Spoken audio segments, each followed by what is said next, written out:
Praise the lord. అందరూ బాగున్నారండి? వివేకానంద అనే ఒక వ్యక్తి తెలియజేసిన మాటల్లో ఒకటి ఏంటంటే, అశ్రద్ధ అనేది మానవుణ్ణి లోతైన అగాధంలోనికి నెట్టివేస్తుంది అని తెలియజేస్తా ఉన్నారు. నిజమే కదా! మనం చాలాసార్లు మన జీవితంలో చాలా విషయాలను అశ్రద్ధ చేస్తూ ఉంటాం.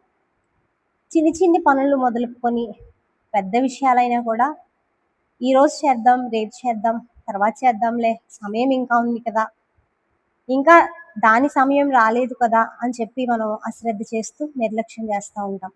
నా జీవితంలో కూడా ఒక విషయాన్ని నేను అలాగే అశ్రద్ధ చేసేసాను. అదేంటి అని అంటే, నా ఫస్ట్ ప్రెగ్నెన్సీలో నా పాప నా గర్భంలో ఉన్నప్పుడు దేవుడు నాకు ఒక తలంపు ఇచ్చారు. అదేంటంటే, సాటి అయిన సహాయము అనే ఒక బుక్ రాయడానికి దేవుడు నాకు తలంపిచ్చారు. దేవుడిచ్చిన ఆ తలంపుని నేను పట్టుకొని నా ఫస్ట్ ప్రెగ్నెన్సీలో, అంటే ప్రెగ్నెన్సీలో సాధారణంగా స్త్రీలకు కొంత సమయం అనేది ఉంటుంది. పేరెంట్స్ కొంత సమయాన్ని రెస్ట్ ఇస్తారు కనుక సమయం దొరుకుతుంది.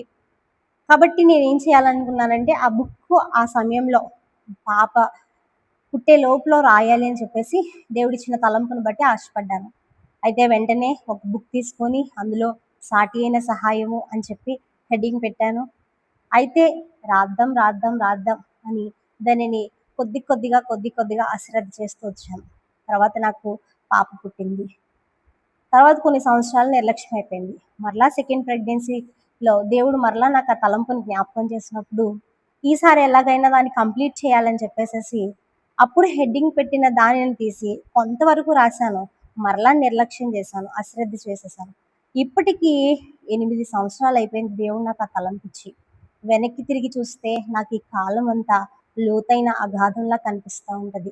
డియర్ ఫ్రెండ్స్, మీ జీవితంలో కూడా సపోర్ట్ లేదనో, లేదంటే ఎవరైనా సహకరించట్లేదనో, లేదనంటే మీరు సాధించాలి, మీరు చేయాలనుకునే కార్యానికి కావలసిన ఈవులు లేవనో, ఒకవేళ మీరు చేయాలనుకునే దానిని మీరు సంపూర్తి చేయాలనుకునే కార్యాన్ని అశ్రద్ధ చేస్తున్నారేమో, దయచేసి గమనించండి. మన జీవితంలో అశ్రద్ధ అనేది మనల్ని అగాధంలోనికి నెట్టివేస్తుంది.